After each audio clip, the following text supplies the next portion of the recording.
You're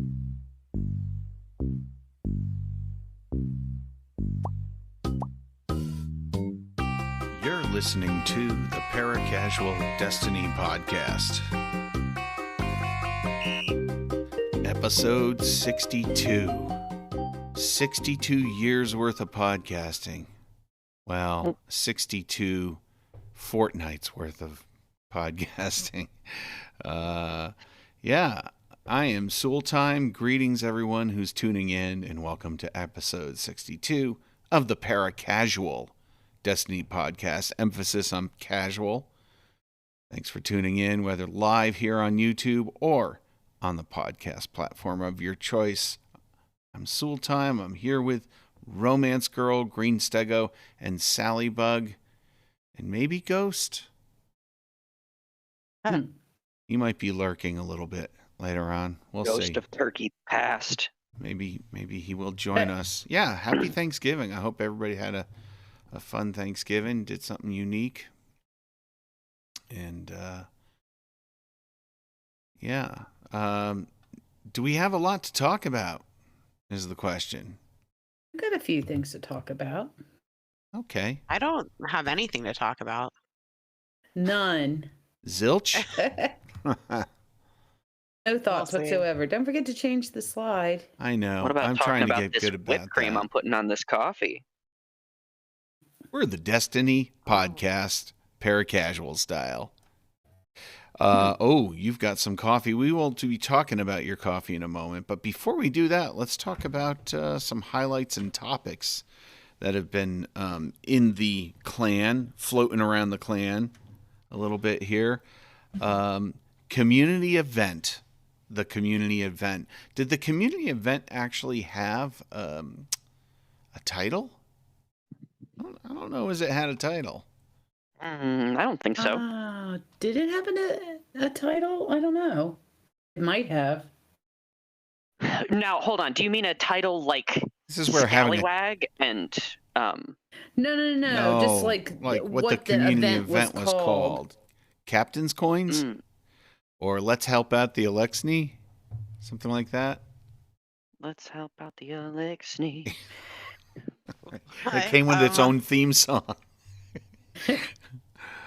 I don't think it's called anything. Just maybe go to the Bungie page and see if they actually. Maybe the quest had a name. It did. Yeah, Rising the Tide. quest. I think it was Rising Tide. Is that The right? Rising Tide community A event. rising tide lifts all Rising ships. And Thanks, people Zavala. thought it was like going to take forever, and that was way too many coins because they saw how many. Because you don't really get a ton of coins for like different activities. Like they're like outside what the King's Fall raid. 25 to 30. Well, I guess you could like farm that. Farm Spoils and taking down spoils of Oryx. Raid spoils. Yeah. When was the last But TWAB? then the tides did turn, so to speak. So, but the community figured out because there were other things that you could donate besides the coins. Yeah, so once we unlocked alternate donation methods, it finished within an hour. I know members of our clan were just because the planetary the planetary materials are going away. A lot of people were just donating. I think there were people who had billions of planetary materials and stowed you could away. go, and you could get, if you had like enough legendary shards, having a hoard of them, then you could just go buy those planetary materials from, not unlimited. And there was a couple other exploits going on. Right? Yes. There was that map fragment one. Which I'm not going to talk about because we don't want anybody going out and spoiling it at this point. Yeah. Wait, that's too late. It's too late for that, right? Well, we're already done, right? We've already met the goal in a little over 24 hours. What? No, I think it was 20 minutes. By the time that the community finished. I think I signed on Wednesday Well, after work. Aztec Cross put out a video saying it's never going to happen. We'll never make it to the goal. Right. Until someone figured out the exploit. Like, Well, once they figured that out, it was like, boom, it was done. All of this aside, what did people think of the community event? I like the concept a lot, and I don't know. There's something exciting about getting a new currency, even though we're over currencied. To see, opening up a chest in the world, and 3 captain's coins. Oh yeah, that's right. I got to go back and finish those triumphs and put it in the thing and get a little prize out of it. Try to finish the little progression thingy. What do you think about the conspiracy that maybe Spider is pocketing this money? Because the upgrades are a little, pitiful in the Eliksni quarter. That's kind of where I was going to say. That's what I was going to say. They made them chintzy on purpose to give us something to think about. Like there was a bar in Spider's area. Oh yeah, that was the best thing, and it was right for him. It was there for him. 3 3 plant boxes, and a little bit of extra bedding. I don't know. But the community has donated 1 billion captain's coins. We couldn't give them a better garden. It should be like the Ritz. we can't actually build walls and give them closed in space. There's still a bunch of rubble everywhere. Statement about refugee aid.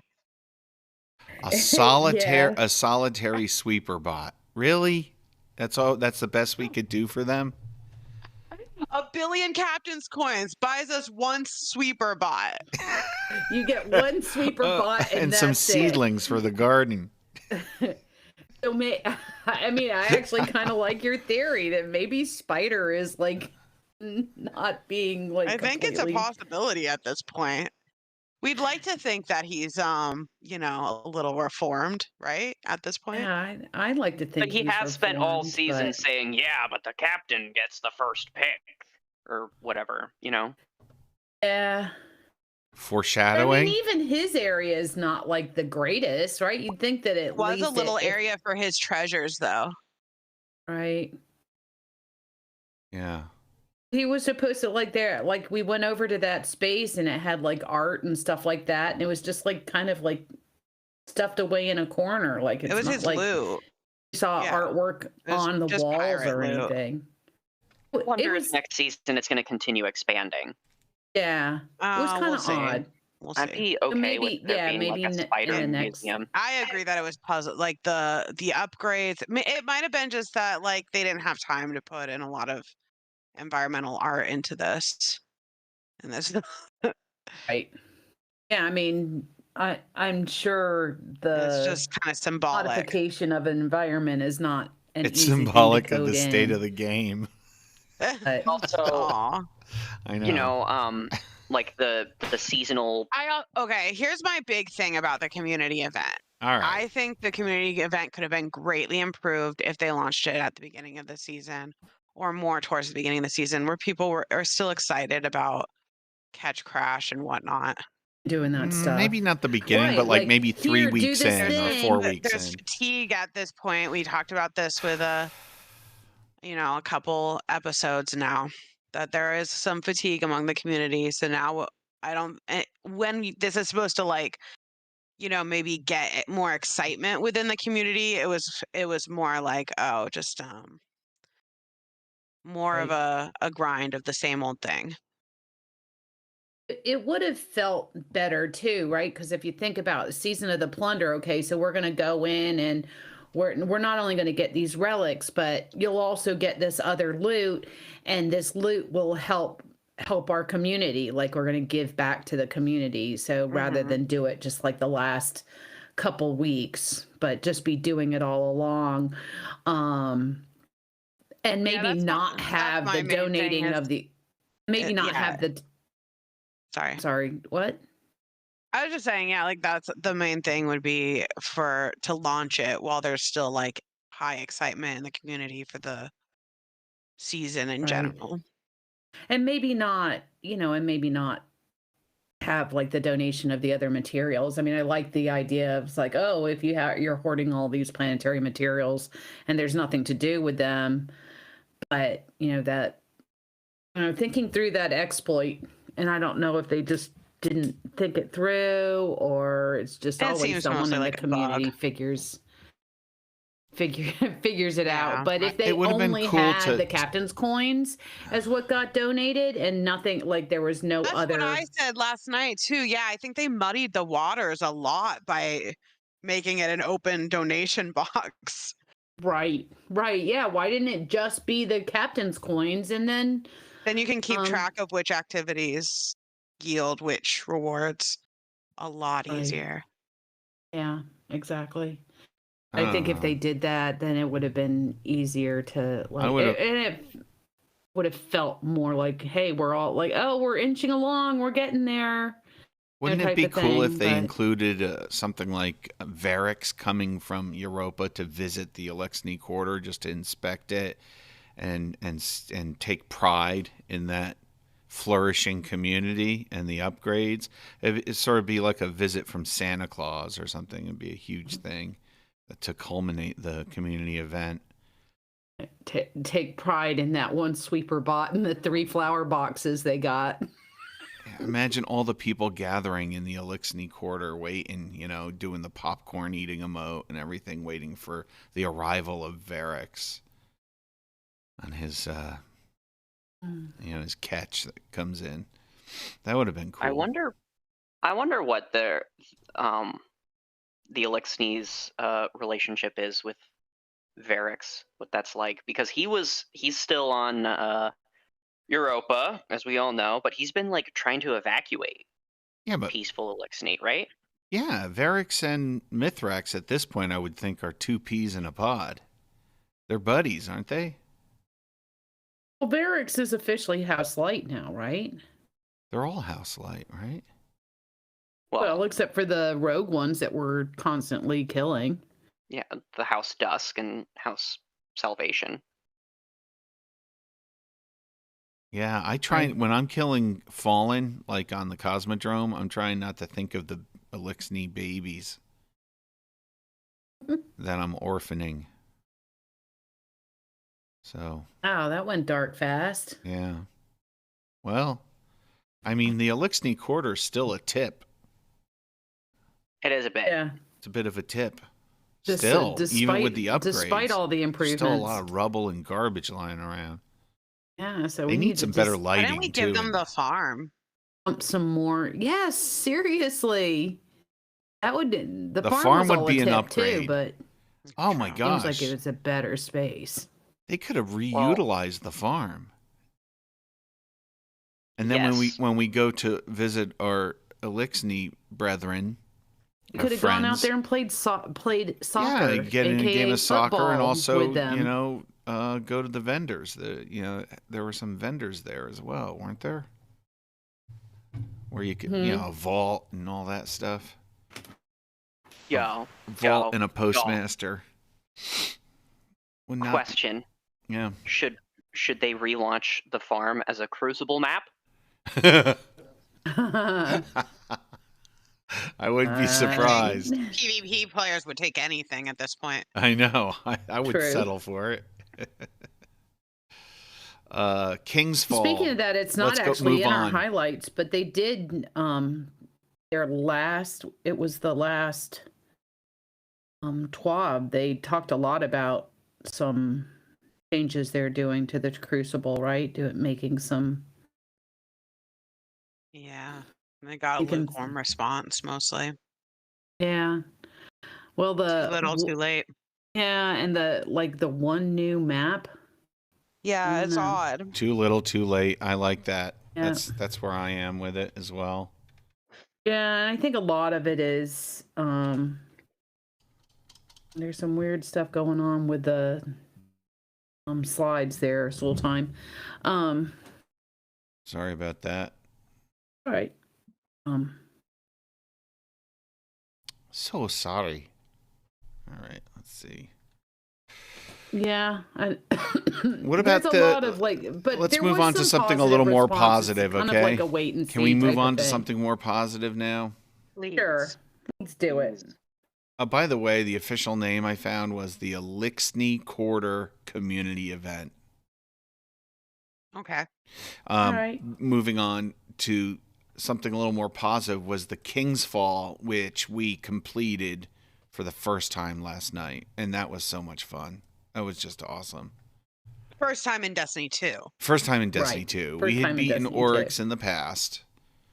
I gotta say, I remember like thinking it's like, wow, and I know part of it is because we got hard carried by our teammates, but Oryx went down pretty fast. It was like the second round we got to the Well, we had our final DPS stand. game on. We put the War Priest to bed pretty quick too.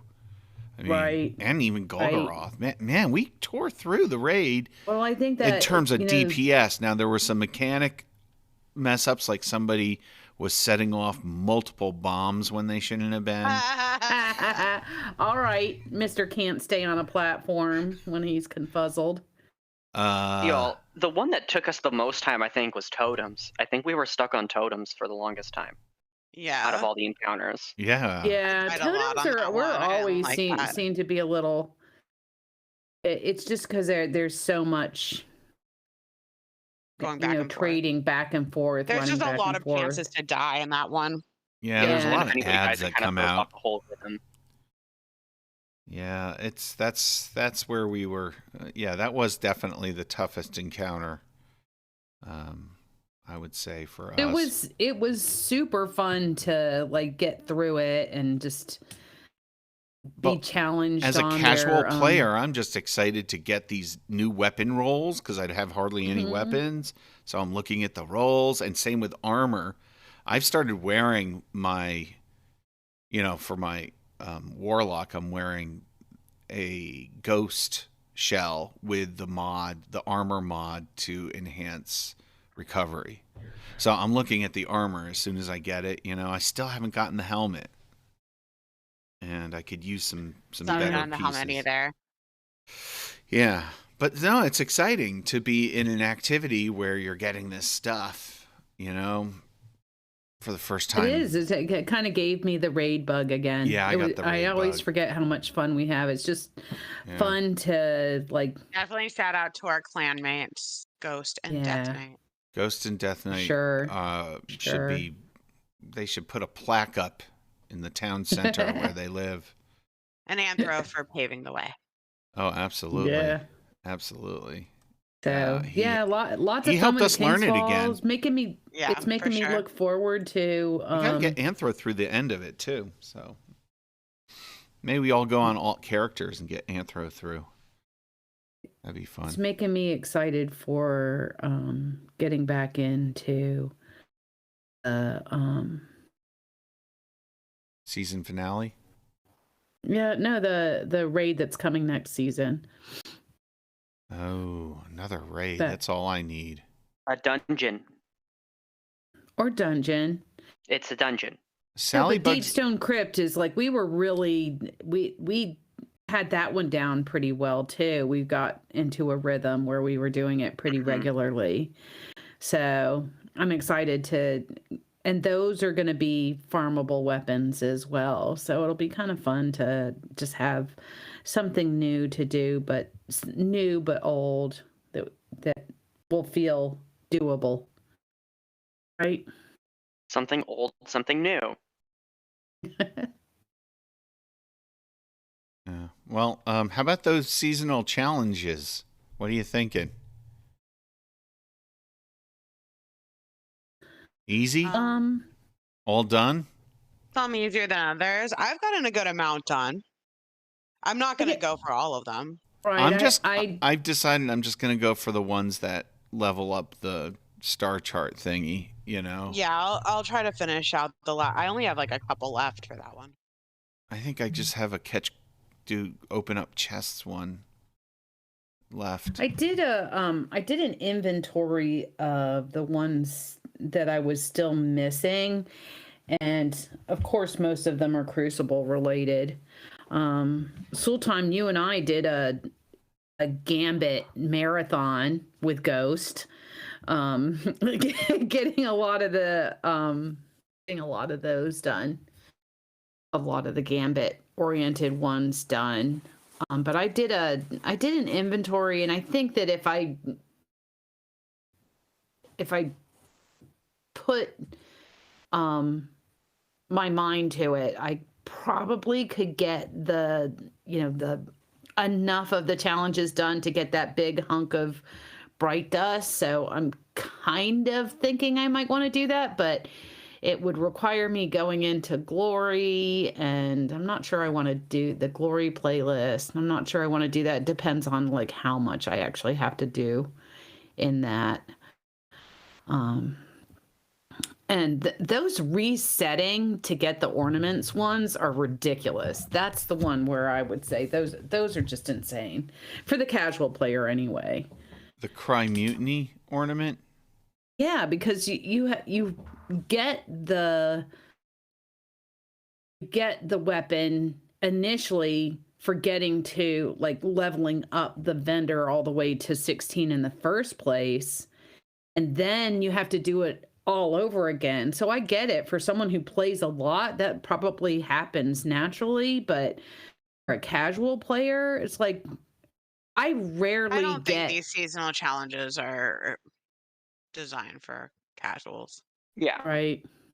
But there are ones that are involved for I feel like there's ones that are definitely doable, and maybe that's what they're doing. I'm just saying, they try to have a nice as far mix. as like a completionist point of view, I don't think that they're all meant to be accomplishable by the casual player. I think it's trying to reward a variety of time commitments. Right. Yes. Have they adjusted any of them? They usually lighten the load a little bit 5-6 weeks in. I mean, they definitely adjusted the. Yeah, they adjusted the Ruffians title. one. They did? Oh yeah.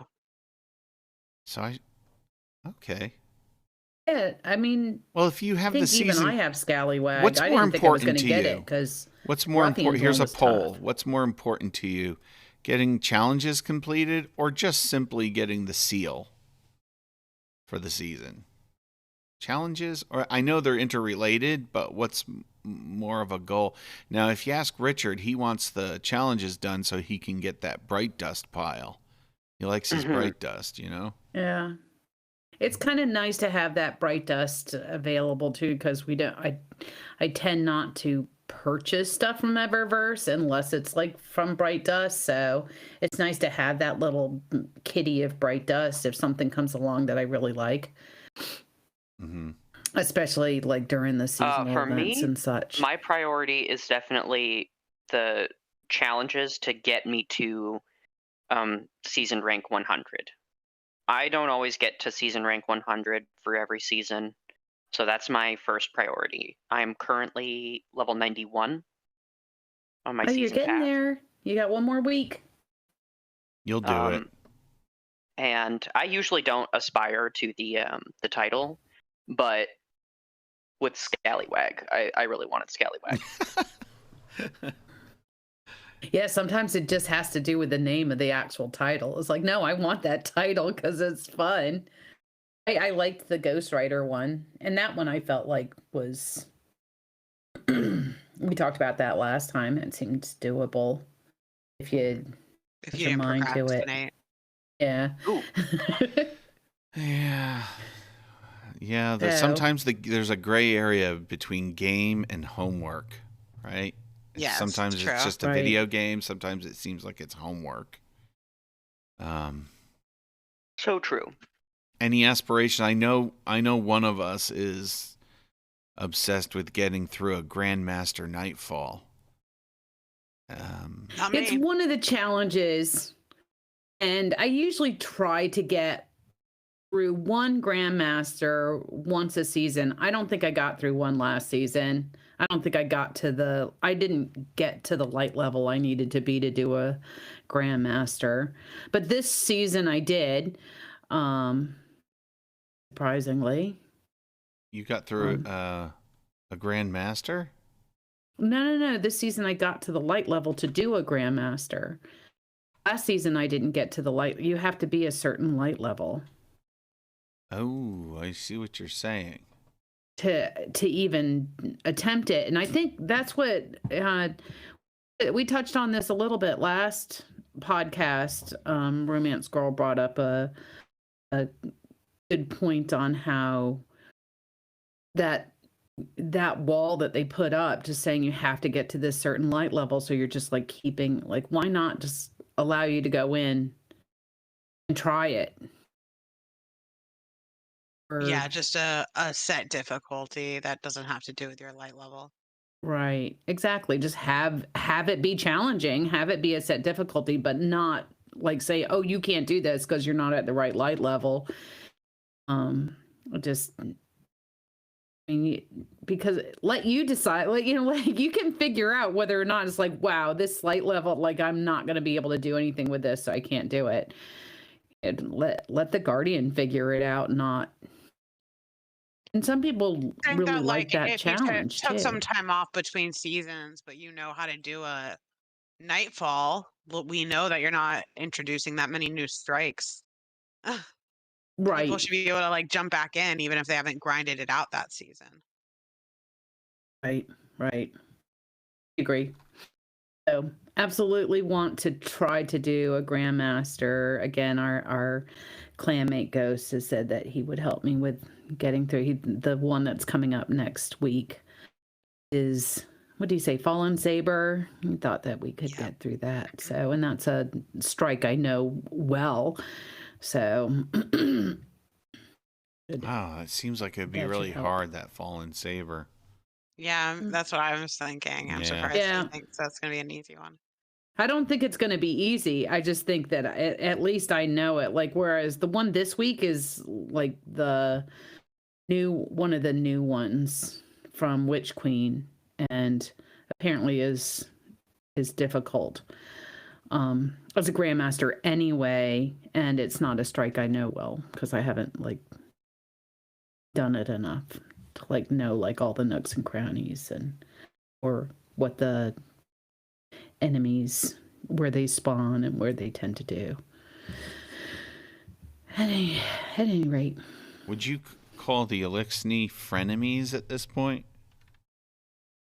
Maybe. No. No. I mean, it's similar to the Cabal, right? We've got Cabal that are on our side and that we've forged an alliance with. And then you've got the Rogue Cabal that we are still enemies with because they're rogue. And I would say the same thing goes for the Eliksni. Like there are the Eliksni that are still considered, our enemy because they're still against us. Yeah. They're not part of House Light and part of our alliance. Strax. Well, they've been awfully hush about the next season. I don't know if anybody has any big feelings about what's coming next. They're talking about the new Iron Banner mode and Legacy Armor that I know Ghost is excited about that. He's excited about getting his favorite Iron Banner armor coming back. Hunters, isn't the one Hunters have that wolf head? Mm-hmm. Yeah. Mm-hmm. Oh, Head man. cloak. That reminds me of Rise of Iron, always, when I see that. It's pretty cool. Any thoughts? Anybody looking forward to... I'd like to see us address, and I think I'm going to touch upon this a little bit in the Touch of Grimoire, but I kind of like to see us somehow try to forge the same type, like deal with the Vex once and for all. Like have whether You want closure something- on the Vex? Genocide on the Vex. Go on. I mean, if not closure, like, look, we were able to forge an alliance with the Cabal. We were able to forge an alliance with the Eliksni. The Vex is the last of the kind of like our original Enemies, yeah. enemies. Whew. And I don't know. Can you there, reason with them? I don't think the yeah, Vex it's are just to be it's reasoned an with. interesting thing, but I don't know like how that I don't have any thoughts in my head of how lore wise you would be able to do that, but Aren't the definitely Vex basically marionettes of the Witness, the Darkness? are they? I don't Are know. they though? I don't know. And then of course you've got the Scorn, which is probably more likely, right? The Scorn, because it's Scorn can't even talk. are this What? but the Scorn have leaders, right? They have their Well, we killed I them think all in in story, Forsaken. Fickrel is supposed to be dead, and there is no known leader of the Scorn, except that they're right. like rallying under either Zivurath or the Witness. Right. So there's that. They're taking orders from somebody, but we don't know who exactly right now. There's definitely a lot of storylines that are open ended that can be addressed next Hoping season. that we get in touch with Asher Mir. Which is also Vex related, right? Because there was like hints that he was in the body of that harpy. Mm-hmm. I would think it'd be very cool if there was like So he's got that connection to the Vex world. Mm-hmm. That'd be cool. I'd be okay with a Vex themed season, a Vex themed dungeon. They're the only dungeon, the only enemy faction that we don't have a dungeon for yet. Yeah, that'd be awesome. I don't know that there's a dungeon for Scorn either, but I can't imagine the too. segue going from Ido and Misrax into Vex. They've been able to figure it out, right? I think the segues have usually been just they figure out a way to write it in. This is why we're doing 1/92nd cinematic cutscene away from a segue. Like it's exactly. Don't worry about it. I'll buy that. They'll figure it out. Let's hope before it's too late. Before we get on to our special segment today, which is a touch of grimoire, why don't I thought we were going to talk about what we're drinking. Well, yeah. You know what that's... Let's back up here a second. It's time for the Coffee Boutique. The Paracasual Destiny Podcast presents Eva Levante's Coffee Boutique.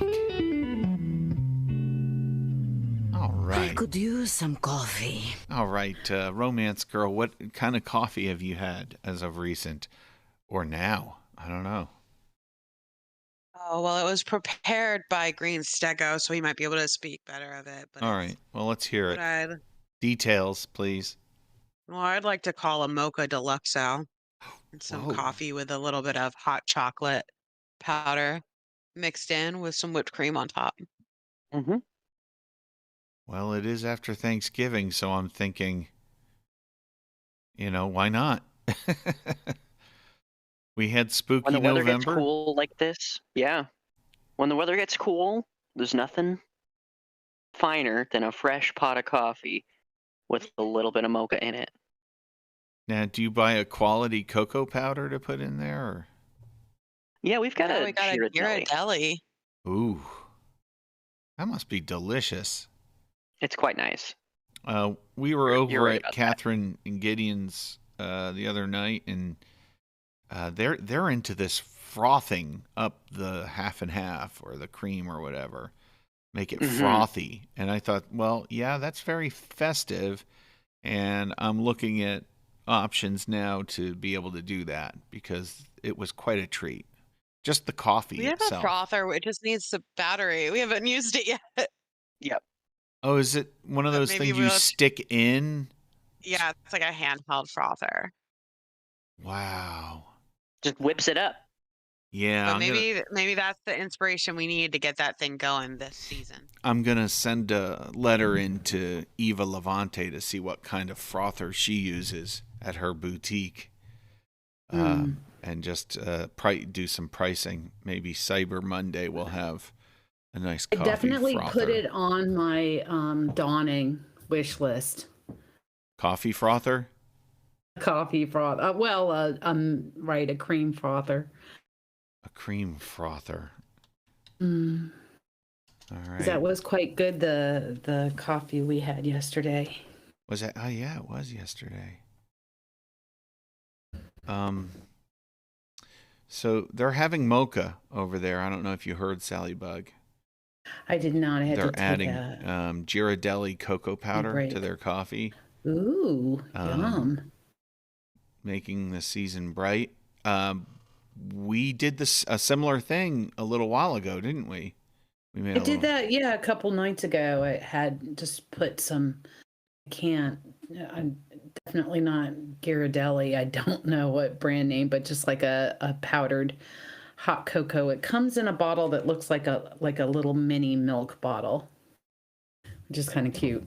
At any rate, just threw a tablespoon of that into my coffee. I was having coffee the other night. It was really good. Because I don't tend to like my coffee sweet, but when I make it a mocha, I like just add just a touch of it.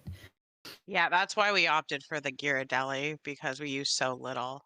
A bag lasts Right. forever. Yeah, and some high quality. That makes sense for sure. Yeah. What? We're still on our maple flavoring mixed with a sort of a bistro blend or something like that, or a breakfast blend. Yeah. Just And we're running low, so it's time to re-up. It's time to re-up. Might get like a cinnamon vanilla this time around for the season, upcoming season. Yeah, I wonder if they have some new flavors out. Check that out. Yeah, I've looked in the past. They tend not to. They had the pumpkin spice that they pull out for the fall and winter season that they keep throughout the winter, but I don't know if they come up with like a winter one, like a winter blend. Keep my eye out. Sort of like a winter warlock blend, more or less. Well, I think that wraps it up for Eva Levante's Coffee Boutique. Join us again in 2 weeks when we return to Eva's little corner of the universe where she could use a cup of coffee. But now, it is time for the special segment we've all been waiting for. Sallibug, are you ready? The Paracasual Destiny podcast presents A Touch of Grimoire with your host, Sallibug. Sallibug, take it away. What do you got this week? Well, one of the things that I did when the last Iron Banner came along was I said, well, if I'm going to go in and play Iron Banner, I'm going to like take a look at some of the quests that I have just hanging out in my quests that are get kills in the Crucible with this weapon. And Cryosthesia just happened to be one of those weapons. So I finally finished the quest. I haven't gotten the catalyst yet because I have to like get kills with it. But I did finish the quest line for it. Got me thinking about it. And so I thought we'd read that lore and talk about it a little bit. Stego, do you want to read it for us? Sure.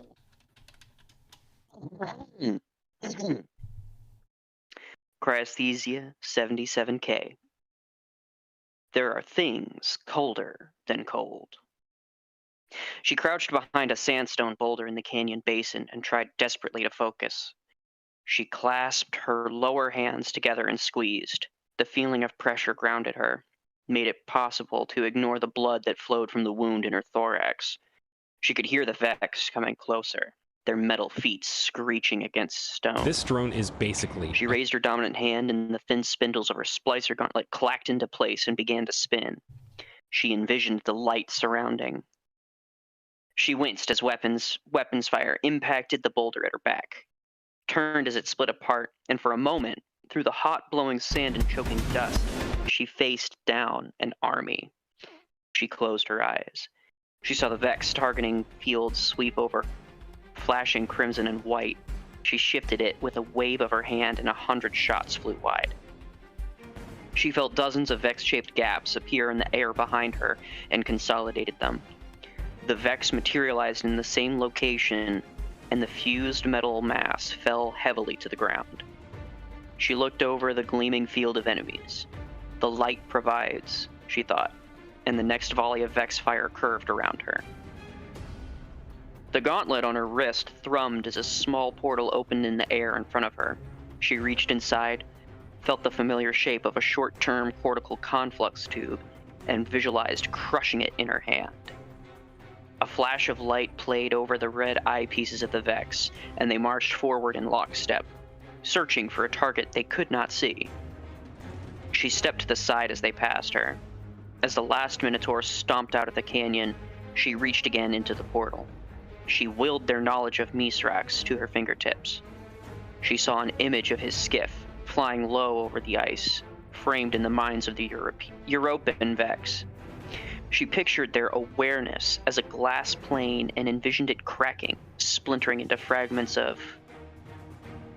Inside the portal, dark threads wrapped around her wrist. She visualized them snapping as she struggled to withdraw her hand, but they stuck to her like pitch. She saw them crumbling under the harsh light, but the dust wet itself with her blood and dried around her hand. She saw the light, but all she felt was the cold, dark, freezing around her, holding her fast. In the distance, the Vex turned as one.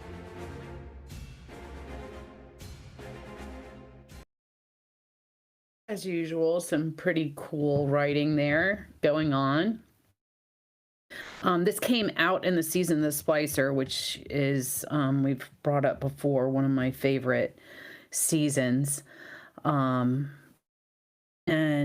if you remember right, if I remember right, there were these splicers, what were they called? Sacred splicers, who were a faction of the Eliksni who could use this like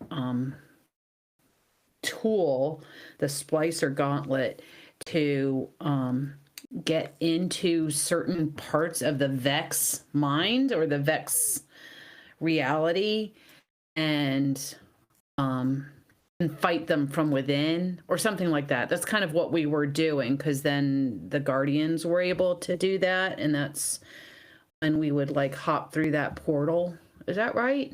Am I remembering that right? Is that what you guys remember? Yeah. Mm-hmm. And so it's interesting,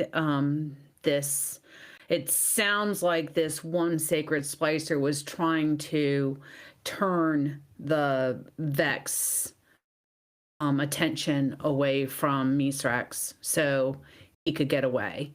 Because it's like he was on Europa, so it was during a time when they were still trying to escape Europa, and so I thought that was kind of cool. When I did a little bit of research on this, someone brought up in a Reddit post about how the 77K that goes along with it is, someone mentioned that it is at 77 Kelvin is when nitrogen becomes liquid nitrogen. That's the temperature that nitrogen liquefies, which is, just a connection, I guess, to it being a stasis weapon. But stasis isn't necessarily liquid nitrogen, right? So, and someone else in the that same Reddit post mentioned that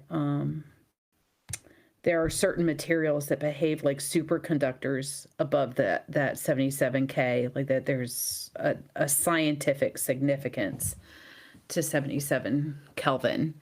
So, not necessarily really related to like the actual lore in the weapon, but an interesting piece to the name of it. But again, I finished that quest line, so then revisited that lore, and it's really making me want to, because I feel like that's not complete. Like we were able to successfully get Mithrax and the Eliksni out of Europa, Vex, but also away from the opposing factions of the Eliksni, the infighting that was going on there. But it just always feels like the Vex storyline is still hanging. There's still Vex, and we haven't completely dealt with that. Like, where do they come from? What's their origination? How do we stop it once and for all, if it's even possible? So, any guesses as to who is the she in that lore? There was some talk when this first came out that it might be Ido, but Ido was not a sacred splicer. She was, she's the scribe. So I don't think it was Ido. I just think it was one of these quote unquote sacred splicers that was unnamed. I'm just part of that special group of, because that's kind of what it seems like. That's what the Eliksni do, is that they all have like titles and very specific roles within their community. And so the sacred splicers, and then the scribes, and of course the Kel. Does Spider have a title? Not sure. Yeah, I'm not sure either. I'll have to take a look at it next time I go down there. But it feels like there's just like these groups of special, and that like, and we haven't heard Mithrax much is from them a sacred since, splicer, right? He's What? Mithrax is considered a sacred splicer, right? Was he a splicer? I don't know. He's Mithrax? Mithrax. He taught us how to be a splicer. Right. Yeah, so he's got to be yeah. one himself. He's a master splicer. Yeah. Yeah. So splicers are basically like fallen hackers, right? Mm-hmm. Yep, that's what they do. They hack into the Vex network. You know who else is a splicer? Using the power that it said, and the reason we were able to do it is because we could use our connection to the light. Something about our connection to the traveler and to the light. I think splicing technology was used to hack into the vault of glass, if I remember right. But you know who else is a splicer, if you think about it? Our ghost. Think of all the times that thing's splicing into something while we stave off enemies. Right? Well, if you did enough triumphs, you too became a splicer. I think I did get that title, actually. Yeah, I think I might have gotten that title. I don't know. Maybe not. Now I want to go back and get it. And weren't those... Remember now, I think. Remember the Siva Fallen? They were Mm-hmm. they were called splicers, weren't they? Yeah. Yeah, no, there's splicers in every house. Okay. All right, so it's not limited to one house. Yeah. Okay. I would say that House of Light refers to them as like sacred splicers, probably like exclusively, just because they have like a kind of a religious relationship with the Traveler, the Great Machine. But we famously went through a lot of Devil's splicers in Rise of Iron. Right. Those were all splicers. like every boss in the Wrath of the Machine Yeah. raid. Well, before we wrap things up and go into our non-Destiny media consumption segment, I guess my question about one last question would be, I don't know if I should bring that up here. It might be spoilers for some people, but let's we'll talk about it offline. I don't want to spoil anything in case. So, let's move right along. Well, now you've got me so curious. I'll tell you afterwards. Let's go on to the next segment. Non-Destiny media consumption. What have you been consuming outside of the game of Destiny? Some exciting video games, a book you picked up, maybe a new television show, or dusted off an old movie. Who knows? Sallibug?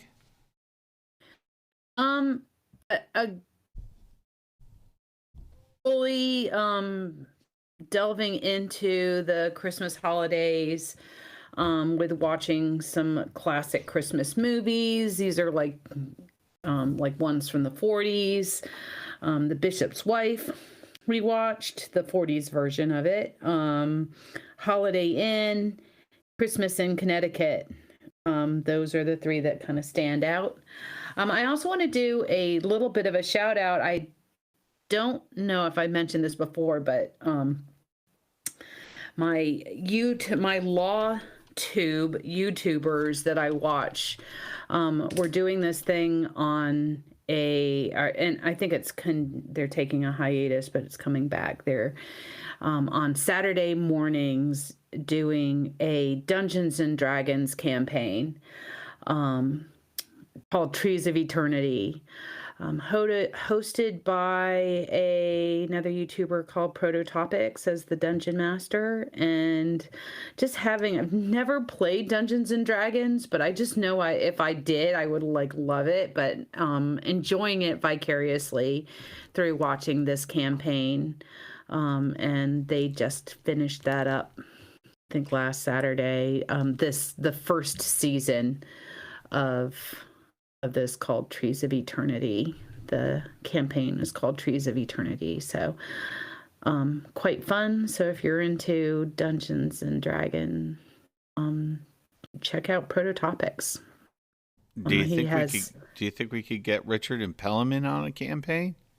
Other types of yeah, and it's interesting, because you can do character sheets. There's a whole online Dungeons and Dragons thing, all their role, doing their rolling of the dice and so forth is done. Forget it. They don't have through computers. An online. What's that? They don't have computers. Do they? I don't know. I mean, you'd think they'd be able to do it on the Android. Maybe you could do it on the Android. I don't know. Yeah, they watch us on YouTube because that software also does all the rolling and calculation and all the pluses and minuses and stuff, right? Right. You just it says so when the Dungeon Master says do a investigation check, you just click on the button and it gives you a dice to roll. Nice. So something that you can play a Dungeons and Dragons campaign like the four of us could. Even though we're not in the same geographic location. So it made me want to try it, pick up a character sheet and get involved with it. So, but Prototopics has done some other campaigns as well on his YouTube channel. It's kind of a very small YouTube channel, but shout out to it. So nice. Green Stego? We have just begun watching the Evangelion movies. Like a retelling of the series, and there's 4 of them. The last one came out not too long ago, so we watched the first one yesterday. Yeah. What are the We're Evangelion movies? Yeah. Neon Genesis, Neon Evangelion. Genesis, right? Evangelion. Mm-hmm. Oh, okay. Oh, how'd you like it so far? Good. Good. Good. Yeah. It's Just very, very amazing visuals and animation. yeah, the animation's just absolutely stunning. It's a classic story from anime canon. Yeah, and I know Nice. there's some video games based on that as well. The Neon Genesis stuff. Mhm. Speaking of anime, and this isn't something I've been consuming, it's something I'm thinking about consuming, are the John Wick movies. Have you guys seen those? Keanu Reeves? No. No? I've heard good things. If you like action. Yeah, like homage to anime and John Woo and things like that. Stylized violence.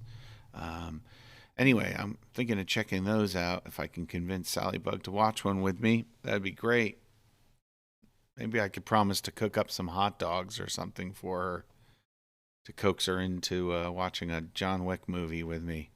But other than that, I've Maybe. been playing Assassin's Creed Valhalla a little bit in between my Destiny runs. In between my catch crashes, I've been playing a little of the Forgotten Saga, which was a free DLC, which is really great. I'm continuing with it because I just think it's such a fun, refreshing game mode that's very different from the rest of the game. In terms of you go on runs, it reminds me a lot of this old Dreamcast game, Time Stalkers, where the whole RPG element was, and that had sort of randomized dungeons that you went in, but you would go into the dungeon at level 0, and then you would acquire things and level up during your dungeon run, and then when you exited the dungeon, you were back to 0 again. And so, yeah, it was really interesting, but you did have some currency that you could go and collect things and make yourself stronger in other ways other than level based. And so it reminds me of that. So you start off with just some basic stuff, and then you collect it, and it's all random. It's all RNG what you get along the way through these levels, and you try to make it to the end each time. But when you die, you return to your starting point, and everything resets, except you're left with a bunch of currency that you can do upgrades so that you're a little bit stronger next time you go in, or you have some advantages. So it's very engaging, very well thought out. Not very buggy at all. It's just sweet. It's a lot of fun. Yeah. And Romance Girl, I heard that you're playing a certain video game as well. Yes, we got Pokemon Violet Woohoo! last week. I've been playing it a lot. Pokemon It's great. is a perennial classic. Mm-hmm. You can't get away with it. How is the Pokemon Violet? And you're playing it on Switch, I imagine, right? Yes. It's I have a exclusive question to the for you. Switch. Okay. What's the difference between Pokemon Violet and Scarlet, right? That's the other one that came out? So, Pokemon games the mainline games have been released in its duo format since the first one, Pokemon Red and Pokemon Blue. Right. In this game, the difference is the color of the outfit you wear. Okay. And also the Pokemon legendary. companion that you're given Yeah. that Gotcha. helps you navigate the world. It's basically your mount in the world. And is it similar to like Pokemon Go? Like, I mean, obviously not like in like real world stuff, but like just going through the world and catching Pokemon and doing raids as Well, you I mean, played not raids, was it but Pokemon Diamond or Pokemon yes, I Pearl? didn't finish that, but It would be close to very that, similar. but with like a 3D open world Gotcha. experience. Well, that sounds like fun. Yeah. Yeah, But don't you only basically are encounter going the- around and you're catching Pokemon, but there's different routes you can take, and along the way you're battling gym leaders.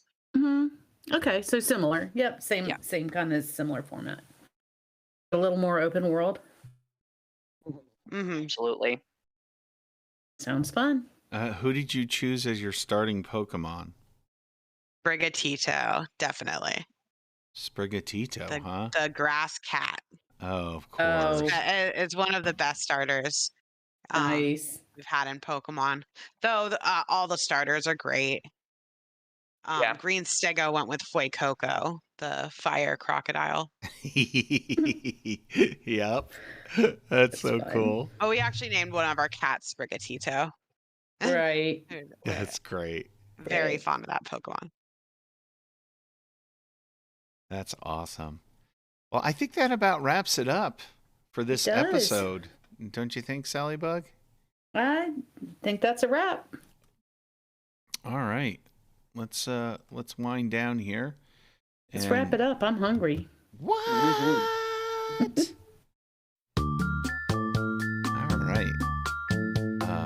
Well, you've been listening to the Paracasual Destiny podcast, and I've been your host, Sultime, and I'm here with Green Stego, Romance Girl, and Sallibug. Thanks for anybody tuning into this. We really appreciate it. This has been episode 62. You can join us live on YouTube every other Saturday. I think we're moving to noon Eastern time. Seems to be a little nicer. Subscribe to us there. Follow us on Twitter. Until next time, it's goodbye from all of us here at the Paracasual Destiny podcast. Keep pushing back that darkness, Guardians. Bye.